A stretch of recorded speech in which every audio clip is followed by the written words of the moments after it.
What's going on, everybody? Welcome back to another episode this week. I am recording this on Tuesday night. Something pretty interesting just happened in my life. A revelation, some might say. Mr. Ja Morant has returned to the NBA basketball court, and boy, was it a magical Tuesday night for Alex. We'll get into that. We'll talk about the rest of the NBA a little bit, talk about some college sports and some MLB free agency as well. So let's get into it. This is your Sports Digest. I'm your host, Alex McNinch. And I mean, there's only one thing we are starting off with, and it's the thing right above my head. I repeat it every episode. Literally everything behind me is Grizzlies. I am a massive diehard Memphis Grizzlies fan. And if you've been listening to this show, you'd know how much I've been harping on the fact of Ja Morant returning, being such an important piece to this team. Obviously, you're getting an all-star MVP caliber player, a guy who averages almost 30 a game just in the past 2 years. Obviously, we all know why the suspension was made with the violation of CBA rules with showing off a firearm on Instagram Live, but suspended for 25 games, originally 8 in the first time in the other previous season, gets 25 to start off this year. And he made his return to the court tonight in New Orleans against the Pelicans. And what a ride that was for me, for every Grizzly fan, honestly, and I think just any basketball fan. And the expectations were kind of high for Ja. This team had been underperforming for so long. Only 6 wins on the season so far in this young season.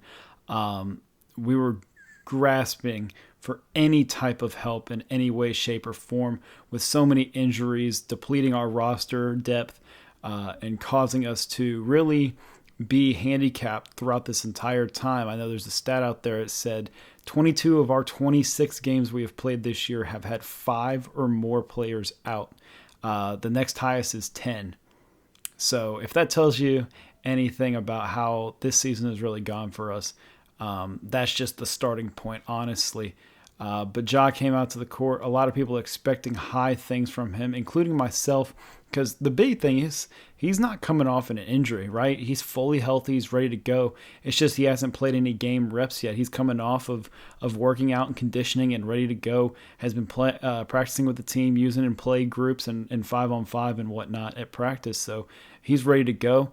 And boy, did he give you a show tonight. Rocky start from the Grizzlies. Rocky start all around from this team. And Rocky game, pretty much, it is really kind of capped off with a 39 or 37 point second quarter for New Orleans to the Grizzlies 18. Really handicapping this team overall in the way that they had to uphill climb. And if you're from Memphis or follow the Grizzlies at all, you would know a guy named Chris Vernon. Shout out to Chris Vernon. He is one of the best around about this in the Memphis community. He gives this analogy all the time about pushing the boulder up the hill. The Grizzlies always seem like in every game they're just pushing that boulder way up that hill, and as soon as you can really seem like you're right at the top right there, the boulder falls right back down on your head and everything collapsed. But tonight was not the night. We were pushing the boulder up the hill. It collapsed, but Ja came in and pushed that boulder right back up and through. 34, 8, and 6 on 50% shooting for Ja Morant tonight against the Pelicans in a 20-plus point comeback win. It was at one point in time, I think it was up to 23, 22. Pretty ugly scene from the Grizzlies. The defense in the second quarter continues to be an issue for this team, but the main big thing here, Ja Morant with 24 in the second half, I believe. Just absolutely amazing. They don't call him third quarter Ja for nothing. Like when the third quarter starts, that's Ja Morant's time to go off, and that's exactly what happened. Going into the fourth quarter, he was gassed. Everyone knows he was gassed, but he kept pushing. Finally came down to the end there, clanking a couple of shots from New Orleans. Shout out to them for missing that. Shout out CJ McCollum, who is an all-time Grizz killer, by the way. He made stupid shots tonight. But that's just the typical shit when you play the Grizzlies. You make dumb stuff, and especially if you're CJ McCollum, he's been doing it since he was drafted to Portland. But tonight was no different on that end. Ja finally finding a way. The game gets called, and the ball is put in his hands, and there's only one thing to call, and that's call 12 when that time comes. He ends up getting the game winner. Nice spin move on Herb Jones. Gets the bounce to go off the back of the rim. And in just a moment, like really kind of putting everything together, captivating the moment. And I know for us Grizzly fans, this has been a long time coming for us, and truly poetic way to go out. Really, really tough night overall from this team. Desmond Bane couldn't find anything for a while, especially in that first quarter. I think he was 1 for 7 at one point. It was really, really tough for him. Jaren Jackson Jr. dealing with foul trouble. What's new there? But he played well outside of that. Offensively, got to the line a lot, which we have been begging for, to finally see Jaren getting these calls for once to go his way rather than the other. Is so nice to see when he's making the same moves as some other of these high volume free throw shooters in the league. He does the same stuff, finally getting rewarded for some of it as well. The real impact, Xavier Tillman coming off the bench, playing huge minutes defensively for this team, knocking down a three, hitting a couple layups when needed the most. And overall, just being the true spark plug for this team defensively, alongside with Vince Williams Jr., who a lot of people are unaware of Vince Williams, and he is a two-way player out of VCU, has really grabbed the hold of this opportunity at the wing position. Such a pesty defender. Was all in CJ McCollum and Brandon Ingram's face all night. I mean, I'd have to look at some point to see how good they shot when he was guarding him, because I would assume it's not that great.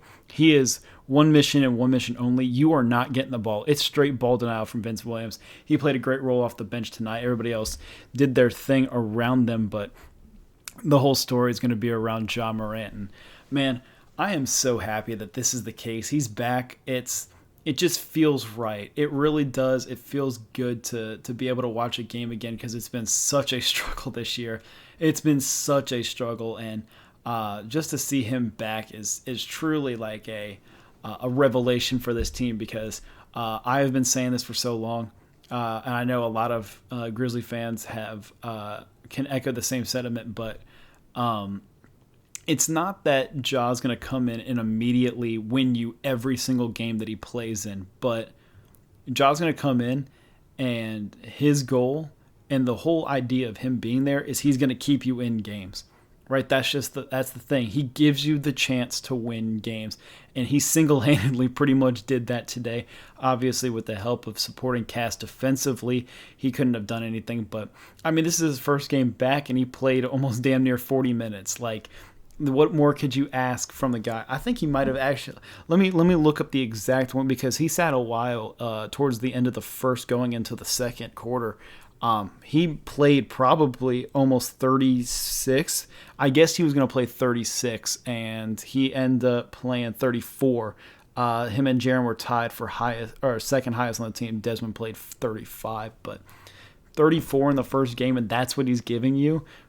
Just wait till he's starting to actually consistently give you 38 minutes a game and really jumpstart his way to the season. He can't win any awards, so he's only out to prove everyone wrong from here on out. And my goodness, that was such an electrifying thing. If you can hear my voice kind of crackle a little bit and seem a little deeper, it's because I yelled, "Let's fucking go," about 150 times like I'm Tom Brady prior to a game.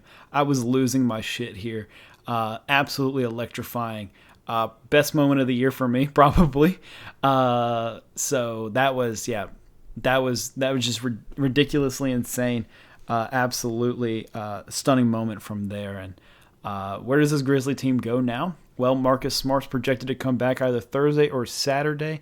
If he comes back Thursday against the Pacers, I hope you got a ticket to that game, because that thing's going to be sold out if he is coming back too. And then Luke Kennard coming back from a bone bruise in his knee, expected to play 5-on-5 this week according to Taylor Jenkins, and he should be back within the next week or two, which I mean, you're getting one of the best 3-point shooters in the league the past few years. Like, why wouldn't you think that's going to help you? Now it moves some of these guys out of the rotation, insert the better players in, and that should help you win a couple more games. And especially if Ja is giving you this type of effort, it's only going to enhance this team even more.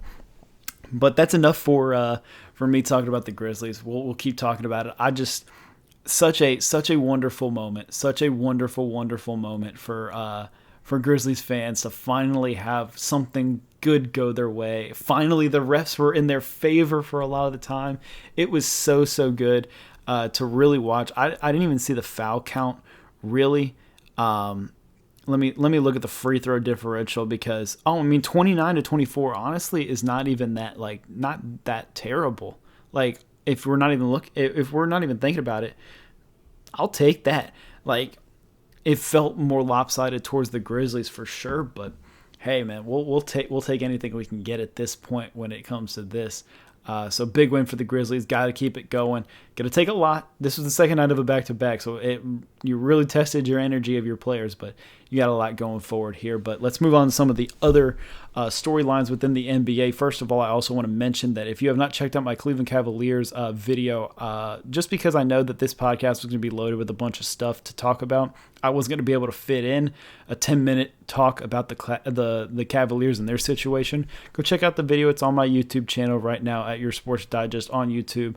You can go there and find it. It's a 10-minute breakdown, kind of talking about the timeline and what to look forward to with the Cavs and how they're going to be projecting their roster construction here going forward, truly. So go check out for that one. Let's look at another player in the league who is having an insane season, and that's Luka Doncic, and he is just lighting it up. He's had to deal with Kyrie Irving not being in the rotation due to a foot injury, with Dwight Powell landing on his foot, and he has said, yeah, this is my team. There's a reason you guys paid me all this money. There's a reason I'm the cornerstone of this franchise. I mean, the stupid numbers he is putting up in the past 5 to 7 games since Kyrie has been out. It's just ridiculous. And we all know how good of an isolation player he is, but man, the way that he works now that he has guys that are on the outside he can trust to pass it to, and a big man that, hey, I'm going to roll to the basket. You just got to throw it up. I'm going to tap it in. And Derek Lively, who if you've been following this podcast throughout the draft process, you know how much I love Derek Lively and him as a prospect. So that was a big thing for this Mavericks team to be able to get him, and it's all about sliding in and figuring out a new role once Kyrie is not there anymore, and other guys like Derrick Jones Jr., sometimes Josh Green, Tim Hardaway Jr., and big one, Dante Exum. Who would have thought they'd heard this name in 2024 at this point? Dante Exum really taking a step forward and playing overseas for a couple of years after struggling, finding his way with the Jazz and a bunch of other teams. Glad he finally has found a way back in the NBA and has taken his role very seriously and taken his opportunity very seriously and is capitalizing on it for sure. So Dallas definitely one of those sneaky teams to watch out for in the Western Conference, especially if they can get Kyrie back and add a couple of things when the deadline comes. Other news to talk about, a big one kind of to mention, Steph Curry just broke a 268-game streak of being able to hit a three. He did not hit one the other night against Portland. I think it was 0 for 8 from 3. Very uncharacteristic. And honestly, if you think about it, that's just an insane record. I would have thought it was longer, but still an insane record that he had. Not record. It's probably a record, but a streak that he had, just ridiculous. Honestly, looking at it, I don't know. Like the Desmond Bane's on a streak right now of hitting 3 or more threes for the Grizzlies, and it's at 9. Like Steph hitting a singular 3 in 268 games. That's just stupid. He's so good.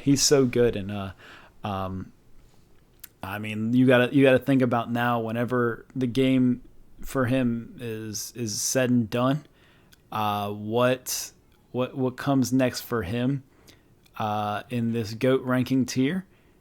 I would personally, I'm not one to like to debate the greatest of all time. You can you could debate it in so many different ways throughout eras and try to compare players to now, to back then, to whatever. I'm not a big fan of all of that, really, but I mean, I think at this point, the way that he has been playing for so long and such at a high rate this late into his career, like, there's no way you can leave him off of your top 10 list, probably by the time it's said and done for Steph in his career. So, such a fantastic player. As somebody who used to hate him a little bit growing up because the Grizzlies Warriors back in 2015 was kind of a little bit of a thing, obviously, and everybody knows the hatred the Warriors got in 16 through whatever, 19 it was. So I was a little Steph Curry hater for a 2 or 3 short years, and then I sat down and realized, like, this is greatness we're watching. And now as I've gotten older and watched it play out even more, he's just fantastic, and it's hard to deny his true unbelievable talent. But somebody else who has unbelievable talent that just can't find a way to stay on the court, it's Bradley Beal, and I hate it. Again, here we go. You see it on my shirt. What? It's a Florida shirt, Florida basketball shirt. I've got the Florida stuff everywhere as well. Big Bradley Beal guy. I know he was a one and done, and we didn't win it in his year, but I love me some Bradley Beal. He reps Florida still, so I will always rep Bradley Beal, and he just can't find a way to stay on the court, man. And it's an ankle injury, nothing he can really control, I guess. Sometimes just unfortunate things happen, and just as he comes back from another injury, here comes another one for him. He's going to be out for a couple of weeks. That's a big blow for this Phoenix Suns team that really would like to have him to be able to get going, even though they've been playing pretty solid. Just in the addition of Bradley Beal to that lineup makes them only better. You can't get worse by adding an all-star to your roster. You can only get better. But another team who's added an all-star to their roster that a lot of people, including myself, questioned if they would really be able to figure it out, and that's the Clippers. And I am completely wrong. I didn't think it would work immediately, and they have figured it out with trying to manage Harden, Paul George, Kawhi, and Russ together. They figured it out. They've been able to get everybody the ball, and everybody's been so good, so good. I heard Tony Allen talking about it today. Like, James Harden's just shooting ridiculous numbers from 3 since coming to LA. And then what's going to happen next? Paul George is going to give you the same amount. He's going to be a menace on the defensive end at times, and will get boards and get out and run as well. Kawhi Leonard's like money from like 15 feet. That mid-range pull-up from Kawhi, it's like cash almost like 80% of the time that he shoots it. And then for Westbrook, like, sure, he's not going to always be the greatest shooter. We know this. We are very aware that he's not the greatest shooter. But the impact he has in the rest of his game moving forward, the hustle plays, rebounds, finding open guys, creating shots off the dribble for other guys. It's such a revelation that they've been able to figure it out. Ty Lue has really taken a situation that may have looked a little messy just to be able to get friends together, and has turned it into a complete masterclass. And I mean, shout out to the Clippers. I used to not like the Clippers either, but they got a bunch of guys on there that I like, and you just, they're figuring a way out. They blew out Indiana the other night, and they look good doing it for sure. So a lot of good things going on within the NBA. A lot of teams figuring it out, especially the Grizzlies, and that's the one that matters the most to me overall in all of this. Now we're going to move on, stay in the NBA, but we're going to do one more thing before we move on, and it's our Player of the Week. Like I said last week, we're going to do a Player of the Week every single week. I'm going to keep it in the podcast. I'll just cut a clip, do whatever. But this is our NBA Player of the Week, and my Player of the Week this week is from a team that I've bashed a lot here on this podcast about, saying that they need to move on from everyone, blow it up, and center it around this guy for being their franchise player, and that's Coby White.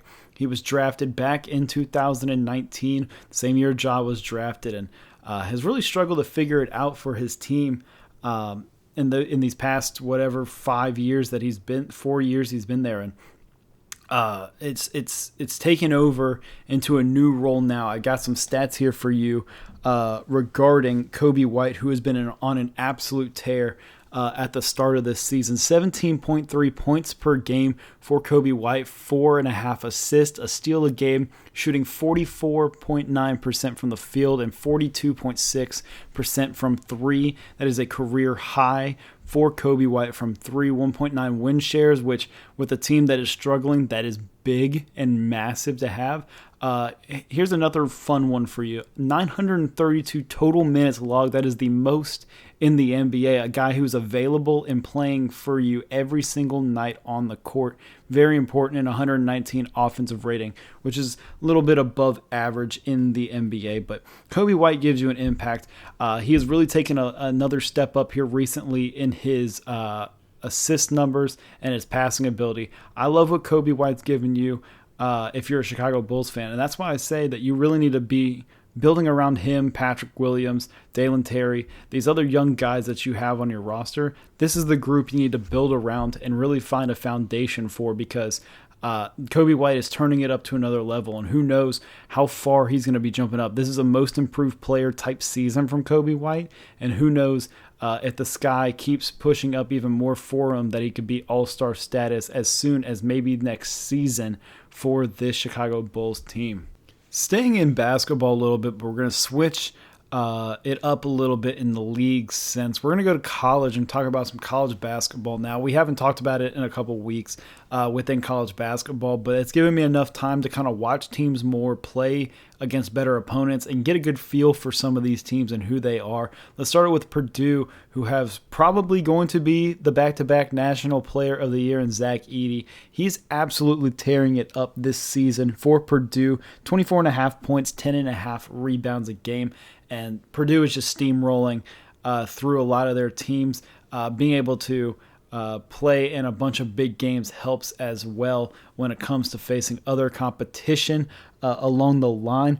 Purdue looking really good. Obviously, the play is going to go through him the most of the time, but the supporting cast has been pretty decent outside of him as well from time to time. So Zach Edey is going to attempt 12 free throws a game, and you're going to get pissed off about it, but that's what it is when he's 7'3", and there's no way that these young kids are going to be able to defend him besides hacking, and Zach Edey's going to find a way to get to the line every time. Another team, let's kind of stay with the hometown a little bit as we talk about the Grizzlies. The Memphis Tigers starting to get a little bit of a roll going for them right now. Get back-to-back big wins against Clemson, and then tonight against Virginia. They steamrolled Virginia. Got to talk about this team. David Jones, transfer from St. John's, has been absolutely tearing it up for this team. 20 points per game, just had 27 tonight against a Virginia team that's always very good defensively. Has just gotten the better end of the stick if you are Memphis here. And then Javon Quinterly transferring over from Alabama has been a godsend for this team. Being able to have an experienced guy handling the ball as much as he might have struggled at Alabama, we have really seen him take a new step here with this Memphis team. And this team can only get even better as they get Naquan Tomlin as well as a midseason transfer from Kansas State who left the program. That's a big name, especially since I believe Jordan Brown might be the kid's name that transferred in from Louisiana. He's their big man. He's gone. Now Naquan Tomlin could slide right in alongside Caleb Mills and both Hardaways and all these other guys for this Memphis squad that could really find a way if they can keep moving and pushing forward. Another team that we all predicted was going to be pretty solid this year is Kansas, and they got a big win against Indiana the other night. I believe it was on the road. Good win for them. Guy to talk about, Kevin McCullough Jr., 19.2 points per game. We were all wondering, hey, Hunter Dickinson, who is also averaging around 19 and 10, what's the next guy on this team that's really going to take a shot, that's really going to be the next shot getter? Is it going to be McCullough? Is it going to be Elmarco Jackson? And McCullough has really stepped up to the challenge, being the senior he is. And after losing Justin Wilson last year to the NBA draft, you needed another guy, as well as Grady Dick. Losing him to the draft, you got to find another way to create on offense, and he is for sure being that guy for this team. Another team to talk about, Ole Miss, getting Chris Beard over the former Texas coach. Now, there's a lot of controversy with him, obviously, but there's no doubt that he is a good basketball coach, and he comes into this Ole Miss program that was in dire need of someone to shape and retool the way that the motto was sent. And they're 11-0 now, getting a couple wins here recently. Got to mention for this Ole Miss team, Allen Flanigan, 17 points per game, 7 rebounds, and 40% from three, a career high for him as well. If they can find a way to keep producing at this high level against really decent opponents. Honestly, they got a big win over Memphis as well. If you're going to find this type of production, watch out for Ole Miss in the SEC this year under Chris Beard and trying to find ways. Also want to mention Matt Morrell, another guard on this team, who's pretty good as well, averaging around, I think, 17 as well. So he's another good guard for this team. And then I'm going to talk about my team last in the Florida Gators. They just got a massive win tonight against Michigan in double overtime. I believe 106-101 was the final score. And we've seen them compete. If you're a Florida fan, you've watched this basketball team. You've seen them compete against some really, really good squads. They played Baylor in New York and really hung in there. It took Baylor shooting absolutely lights out for them to be able to beat you. And then you turn around and play a Wake Forest team that's solid, very solid, but beatable. And you choke it at the end and you lose control. We've seen them blow out Florida State, absolutely kill them at home. And then a couple weeks prior, play Virginia and really, really struggle. Florida, inconsistencies with some of the players has been an issue. Defense has been a big issue from some of your guards. You're playing a couple of freshmen as well, which is always going to be an issue. You're playing two big man freshmen off of the bench, and that's going to be an issue as well for this team. You're finding good games from Walter Clayton, who the other day against ECU had 20 in the first half, ended with 22. Who cares? It's okay. Riley Kugel has struggled a lot this year, which I kind of expected after a really good year last year. Expected him to kind of take a little bit of a drop-off here in year two because, the moment getting to it, he's going to chuck up some shots. There's going to be some passes he makes that are not as smart. Shots that he takes that aren't as smart either, but there's no denying the talent and the athleticism and the shot-making ability. He's just got to learn a little bit, hey, I don't need to force this turnaround fadeaway with 12 seconds left in the shot clock. I don't need to dribble out for 14 seconds of the shot clock and then force up a layup in the paint over two people. Like, those are the things he'll have to learn. It helps having a guy like Tyrese Samuel, the Seton Hall transfer down low, that is being a big, big help for this team overall. Florida, this was their last real big test before you end up having to play Kentucky on the 6th of January. They don't play anybody. I think they play Grambling and another school in between that time frame, but this was your last real test, and you played good ball against a decent enough Big Ten team and a well-coached Big Ten team in Juwan Howard. So, really going to have to take some defensive efforts here. Playing some other schools that aren't as great will help. But then again, this is also the team that made Merrimack and Florida A&M look like a top 10 team in the country. Looking back at it, but that's college basketball. There's a lot of other teams. James Madison's playing good ball. Marquette, I think, is about to lose to Providence right now. Oklahoma's playing really good ball. Kentucky's playing really good ball as well. Houston hasn't really had a true test yet, but eventually they'll get tested, and it'll be a fun one to watch with them. But college basketball is going to roll on, and as the months continue and football fades away, college basketball and basketball as a whole will take over as a spotlight. Now let's move over from college basketball over to college football a little bit. And today, as this comes out, is a massive day in college football, National Signing Day, which means all of the incoming freshmen and JUCO players will officially sign for the early period. Jesus, this is an absolute mess. Again, here we go with me just having absolutely no control over what I do. Whenever I see myself on camera, I start to freak out and shit just hits the fan. And I just hit the shit out of my microphone. I apologize for that, but we're going to keep it moving. This is a one-cut take show we have here pretty much, and we're going to keep it rolling. Just as Ole Miss is rolling right now in the transfer portal and recruiting, Lane Kiffin, who just got extended here today until I believe 2028, they said, killing it in the portal. Here's some names to talk about. Juice Wells transfer from South Carolina, wide receiver, awesome. Tyler Barron, Tennessee edge rush transfer. Tamari McDonald, Tennessee safety transferring over. Princely Unmunmielen, we've talked about him here on this podcast, from Florida, an edge rusher going over to help out. Chris Paul, a linebacker from Arkansas. And then they're now crystal ball to get Walter Nolan, the former 5-star number 1 overall recruit, transferring from Texas A&M.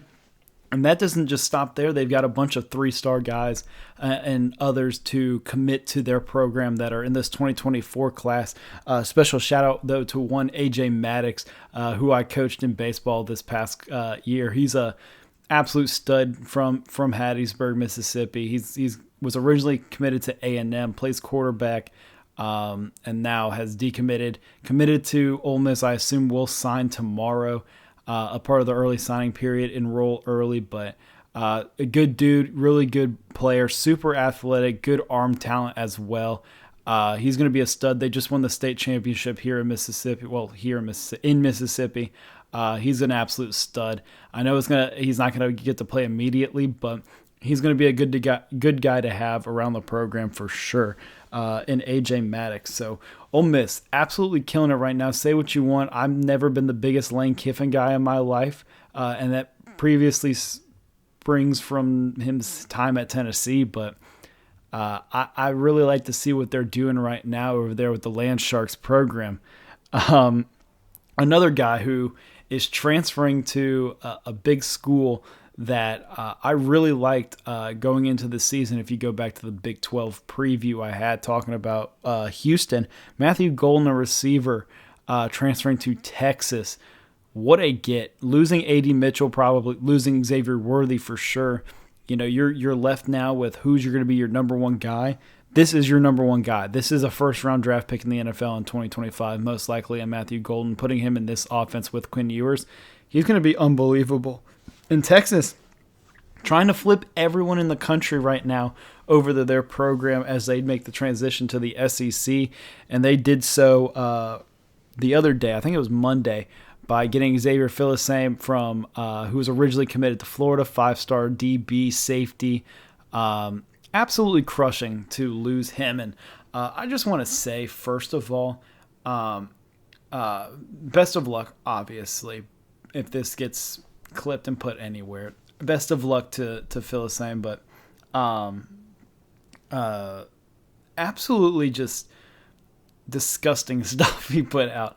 Like, he had put out multiple tweets saying, we got to stay committed, we got to stay locked in here, we're going to turn the program around, talking about his time at Florida and staying committed to Florida, and then said, oh, well, you know, Nape knows what he's doing. We got to stay with them. If you ain't going to stay here, then you gator bait. And it's like, okay, you say all this stuff and stay loyal and talk about loyalty, and then you're the first guy to flip. Like, what are we doing here? Like, tell me, is it money? Because they just got Makuba, the transfer from Clemson at safety, so you're not starting immediately probably. This guy's going to be able to play immediately the second he steps on campus at Florida. And now he probably went to Texas. Why? Because of money? This is another issue why the money becomes such a driving force in college football and ruins a lot of it. I've already gone on my tangent about it all, but this now affecting me directly with him, and there's probably a couple that could potentially be gone as well. I really don't know. Armanis Williams could be gone for this team, which is an edge rusher D-line guy. That could suck as well, losing him to maybe Auburn. There's rumors of LJ McCray decommitting or flipping his commit to FSU or Auburn. I don't necessarily see that. Same with Lagway. They said DJ Lagway is going to flip to USC or A&M because they're trying to pay him, and Lagway already squashed all that, said he's a Gator. He's for sure going to sign tomorrow or today, I guess. This could easily be freezing cold takes like material on Twitter, but I'm willing to die on the hill that those two will stay locked in McCray and Lagway. But Florida should also get another commit in Xavier Mincy, a DB. in this class. DB safety, another thing, a DB safety, they're all interchangeable. You really never know exactly where to play him until you get him on campus. He's a 4-star guy. He's going to be pretty solid. And there's some rumors going around that there's a huge flip coming for the Gators. Now, I don't know. I don't have sources. This person says they have sources. How much do I trust them? I don't know. But they said Lagway is doing some work and he is cooking to try to get this class back up there after losing Phil Same. And Jeremiah Williams has been a guy that has been really talked about in this class. Let me try to find this exact thing about him that I read today. Or did I say Jeremiah Williams? Jeremiah Smith. Excuse me. He's the number 1 overall player in the class, committed to Ohio State. He won the Nat Moore Trophy today. He talked about today about Ohio State and staying there. He said, "My family is not just about the money because I know that's just one thing. I know with NIL, we're trying to get that. Everybody's throwing all types of money at us right now. They want me to go somewhere and earn it. Miami is throwing all types of money at me. Florida, just a lot of schools. Ohio State, there's just something about them. I just want to go there." Well, again, Phil Same said that he wanted to stay at Florida and he wanted to turn around the program. So how much do we trust this tweet? I don't really know. But hearing that there's a potential chance that he could flip tomorrow, if there is a chance that he flips tomorrow, that would be massive. That would be the biggest flip in Florida history. Like that this is a guy that they're saying has the insane route running technique of like Amari Cooper, but is the go up and get it guy like Calvin Ridley was in college. I really hope that he flips. I highly doubt it. We got to be throwing a bag to make him really flip. I doubt that's the case, but if he does, or if he flips to Miami, I wouldn't be surprised if he flips to Miami compared to Ohio State. But really talented player nonetheless, whether he stays or goes anywhere else. But if the rumors, keep this in mind, rumors are true, there's a chance that, maybe Florida would be in the running, especially if he's mentioned that Florida is offering them, maybe he considers it as well. Signing day is always an interesting one, and we've already had another couple of transfers. Ryan Wingo committed to Texas, flipped to Mizzou. He's a wide receiver, absolute stud. And then the big one, Dylan Raiola from the Georgia recruiting class, like 5-star, one of the top, if not the top quarterback in the class, depending on what site you look at. Flipped his commitment to Nebraska. That's a big one to get over there. If you're Matt Rule, Nebraska, really starting to build up this program again. And this is the thing that I'm talking about. There's a foundation that starts your program and how you get to the successful level that all these schools do. And it starts with a foundation. And if these kids don't flip their commitments, don't do it all for the money, they can build the foundation that I'm talking about. Raiola might change the trajectory of this Nebraska program just by doing this. And sure, Nebraska wasn't that great this year at all, but you're getting absolutely perfect positioning. If you're Raiola, you're going to come in, start immediately. Everyone's going to love you. You're getting the NIL anyways, so why not come in there? You got your family lineage at Nebraska, so why not just go in there and try to help turn a program around? That's what I'm saying about Florida. If you're some of these guys, you're going to start a lot of the time, or you're going to have a chance to start immediately. They're not giving you false promises. You got to come in there and earn your spot, but you also have a good field that you have a chance to play. You got to build a foundation first before you can really get to the higher parts of that program that you see Alabama, Georgia, USC, well, I guess not USC, Washington, and all these other schools, Michigan, whoever, all have built a foundation prior to be able to get to the point that they are. That's all I'm saying on that, and that's what I'm talking about kind of really overall as a program. That's just kind of my big takeaway from all of this. Let me look.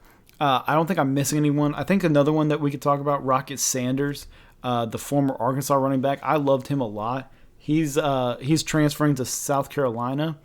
Very interesting. I don't know how much that's going to make a difference, but it's interesting nonetheless, I guess. Evan Stewart officially entered the transfer portal. Big one for the Oregon Ducks, getting Dante Moore, who was originally committed to them, flipped to UCLA on signing day last year because of the NIL deals, probably. End up entering the transfer portal, going back to Oregon anyways. I know they just got Dylan Gabriel, but this is big for them to be able to potentially let him sit back for a year, learn under Gabriel, and then next year, boom, just let him be free and let him learn on his own.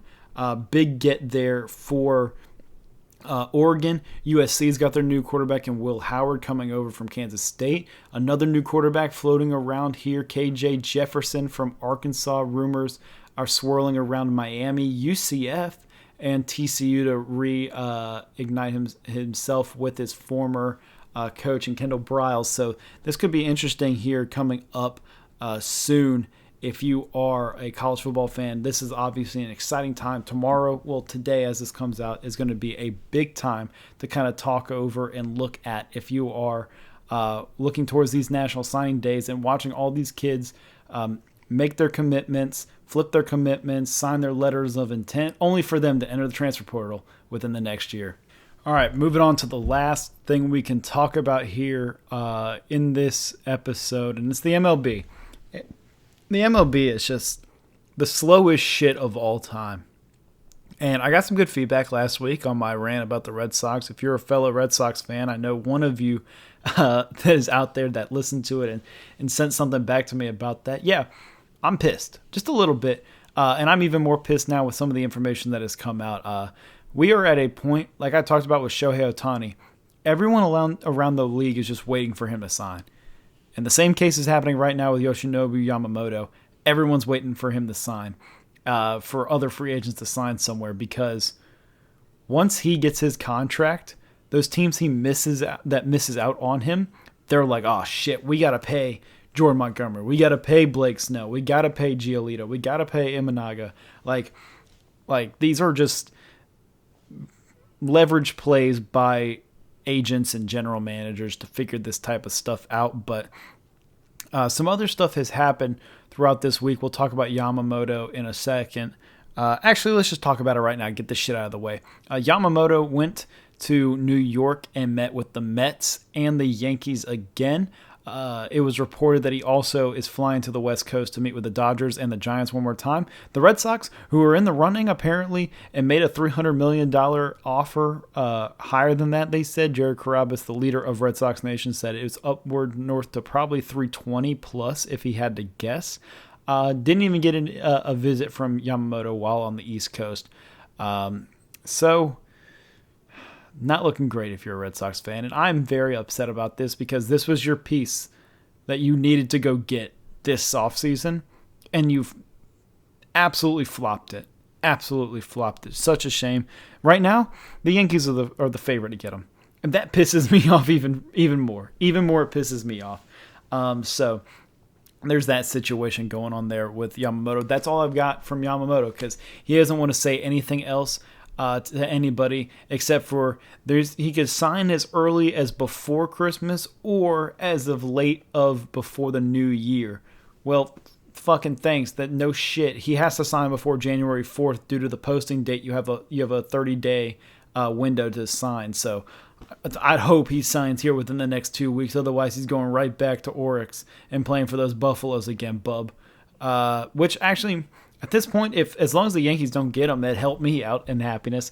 But this has Dodgers written all over him as well for some reason. But the Dodgers already made a move for a pitcher. They want to bolster that staff a little bit more with Yamamoto to pair alongside Tyler Glasnow, who they just traded from Tampa Bay. We talked about him potentially being on the move, and then they made the move this week from Tyler Glasnow and Manuel Margot, a right-hand hitting outfielder, defensive first type of guy, never really too much with his bat outside of a 1-year stint with San Diego where he just hit really, really well, was a really touted prospect. They have to give up a couple of good guys, though. Johnny DeLuca, who I think he played in a couple games for the Dodgers when there was a bunch of injuries last year. He's not bad, but Ryan Pepois, who is your big one you're getting rid of, your super coveted right-handed pitching prospect, which he might be better than Glasnow right now, honestly, if you think about it. But you had to pay a price to be able to get him. You knew Tampa wasn't going to give him up for nothing. You get Margot as well in the deal, which that doesn't mean really shit worth a fuck anyways if you're a Dodgers fan, because that's just a depth piece to put out there since Mookie's going to second probably. But Pepois, if you're a Rays fan, this is a guy that, yeah, he's going to get Tommy John in the next 2 years because that's what happens to every Rays pitcher possible. But when he's there, he's going to be a stud for you. Really hard-throwing right-handed pitcher. Absolute stud. But what a get for the Dodgers to get Glasnow, which I think people are hyping it up a little bit more, but Glasnow, when on, is really good. He's like 6'6", 6'7", throws it hard. The arm delivery makes it look even harder coming in at that 98, 99 range. And then he got extended. That was a big thing that had to happen here with the Dodgers for this trade to be pulled off. He's from the LA area, I believe. They got the deal done 4 years, 110. If that's the market for guys like Glasnow, the Red Sox should be able to sign pitchers, no doubt, here in the next couple of years if this is what it's going for guys like Glasnow. But I like that for the Dodgers. They need pitchers because their other ones are Emmett Shaheen, Kershaw, who isn't even signed, I don't even think, Ryan Yarbrough. Shoot, I don't even know who the hell they have else. Walker Buehler, he's going to come back. That'll be a good one. Walker Buehler's big for them. They could start Brusdar Graterol if they want to. Dustin May is probably going to miss the entire year next year. So same with Tony Gonsolin. So tough. They need pitching if that's the least. Julio Urias, we all know what happened to him. So if you don't, look it up. But he's not going to be able to play for sure anymore. So that's a big thing for the Dodgers to get pitching. And whenever they get Shohei back in the rotation, like, shit, man, how are you supposed to stop this type of stuff? And then the last one that's kind of happened, I guess the last two things that have happened here, Lourdes Gurriel re-signs with the Arizona Diamondbacks. Was a revelation for this Diamondbacks team in left field. 3 years, $42 million for Gurriel, who came over to the Diamondbacks in the trade with the Blue Jays for Dalton Varsho. Came with Gabe Moreno for Varsho this past offseason, and it's looking more and more like by the day that the Diamondbacks ended up winning this trade because they got a stud catcher Moreno, and now they extended Gurriel, so he's going to stay there. And Varsho, say what you want about his hitting, his defense is very, very solid at multiple positions. So, but what a great win here for Arizona in this trade. And then the last one, Andrew McCutchen re-signs with the Pittsburgh Pirates for 1 year to probably end his career after this year. If I were to guess, he has 299 total home runs in his career. He got hurt and missed the rest of the season, one shy. So this is 100% hey, I'm coming back. I'm hitting one more home run. That's all I care about doing, and I'm gone. So big stuff for Andrew McCutchen. Sad to see that that's going to be the last year of his career, probably, if I had to guess. Same thing with Joey Votto. It's going to be the end of his career here pretty soon. After this year, we thought it was going to be last season, his last one, but now he's a free agent, probably not coming back to Cincinnati. So this will be interesting to see what happens with him. There's other free agents on the market. We talked about the pitchers. Jordan Montgomery is going to get a lot. Blake Snell, who reportedly met with the Angels a little bit, are in talks as well, who probably wants to stay on the West Coast compared to the East Coast. So Seattle, San Diego, LA are the teams to look out for him. San Francisco maybe as well. But he's available. Montgomery, I said. Imanaga, who is another lefty coming over from Japan. Love his stuff a lot. His stuff plus is awesome. Gives up the long ball a little too much. Seems like that might be an issue if you're a pitcher, but you can work around it. There's a lot of pitchers in the MLB that are just prone to giving up the home run ball, and that's just the case sometimes. Chris Sale has turned into that for the Red Sox, but Imanaga is a stud as well. He's going to find a way. Lucas Giolito, who struggled mightily last year, is looking for a contract. There's other guys on the trade market. Shane Bieber, big one. Corbin Burns, who the Red Sox had just previously been linked to here online by someone. I don't even know who the hell it is, but they linked them, so I'm going to believe it. If we can get Corbin Burns, that'd be awesome. Some other bats on the market, I think Whit Merrifield's available. The Royals are stacking up random old guys to be able to trade at the deadline, which honestly a genius move. Such a smart move if you're the Royals by doing this. Try to get some trade assets at the deadline. You can kind of move off in Waka, Lugo, Renfroe, guys like that. I'm trying to think off the top of my mind what other free agents are out there. Jock Peterson. Um, Shit, I don't even know. I think that's kind of really the main ones. I said Merrifield, Justin Turner. Hopefully he's come back to a Red Sox uniform because he was awesome for the Sox this past year. It's time for the Sox to start doing some shit. If you were to ask me as a fan, full throttle my ass. We are throttling hard. Let's just leave it at that. I think that's where we got to end it. Hope everybody enjoyed this. Less than an hour. We've made it less than an hour. I'm really proud of myself. I tried to limit myself on some of the things I could say. I know we spent a little bit talking on Ja, but I literally watched it prior to this recording session. So that was kind of all that was on my mind throughout this entire thing. There's some bowl games that had happened. I forgot to even mention those. We talked about College Football National Signing Day, but we didn't talk about Western Kentucky coming back down 28 to win that game. There's a game on right now. To hell if I know what the score is. UTSA is up 21-17 over Marshall. And Frank Harris isn't even playing, so to hell with everything in that one as well. There's some good games upcoming this weekend, this holiday weekend. Yeah, that's it. That's really all I got for everybody here. Thank you guys for listening and watching. Those who care, I appreciate it. For those who don't, I don't know how you made it this far, but appreciate it. Yeah, that's really it. Enjoy the bowl games this weekend. There's some good ones. Not really. Utah Northwestern, that's a decent one. Troy Duke's probably pretty solid. And then next Tuesday, Kansas and UNLV is probably a solid game. But we'll talk by then again as well. All those games matter. The NFL, they play some games this weekend, but who gives a shit? Because the Christmas is about the NBA. I'll read off some of those games. Bucks and Knicks. This is on Monday on Christmas, obviously. Bucks and Knicks are the earliest game. Warriors, Nuggets, Celtics, Lakers, Heat, and 76ers. And then Mavericks and Suns, the latest game. We all know that this the NBA thing is doing stuff on Christmas, but that's going to be it for me. There might be a video at some point soon. If Ja goes off on Thursday again, I might create another video reacting to the game because it's going to be a sold-out FedEx Forum most likely. So this will be exciting. If you're a Grizzlies fan, get excited because this shit is really, really happening, and this team is now starting to figure it out with Ja. Hopefully. I don't want to commit to anything yet, but hopefully that's the case. Enjoy all of your holidays this weekend, if you celebrate Christmas or not. I appreciate you for listening. Happy holidays nonetheless. Enjoy the weekend with your family. And we'll meet again next Wednesday. We'll talk about the bowl games. We'll talk about the NBA.